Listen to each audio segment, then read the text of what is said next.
विद्यार्थी मित्रांनो, बरेच विद्यार्थी 11वी-12वी करतात आणि 12वीत कमी मार्क्स पडले म्हणून डिप्लोमाला ऍडमिशन घेतात.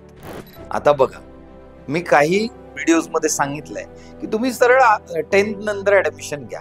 पण आता काही जण 11वी-12वीची हौस आपली पूर्ण करतात आणि 12वी नंतर परत इकडे डिप्लोमाला ऍडमिशन घेतात. पण 12वीला ज्या काही चुका केल्या 11वी-12वीचा अभ्यास करताना त्या डिप्लोमाला आल्यानंतर करू नका.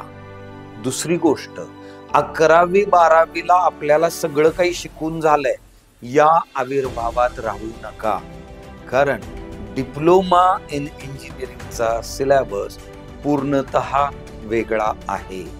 डायरेक्ट सेकंड इयरला ऍडमिशन घेतल्यानंतर तुम्हाला तिथल्या चुका रिपीट न करता इथे अत्यंत लक्ष देऊन अभ्यास केला पाहिजे, जेणेकरून तुम्हाला सेकंड इयरला चांगले मार्क्स मिळतील. ओके.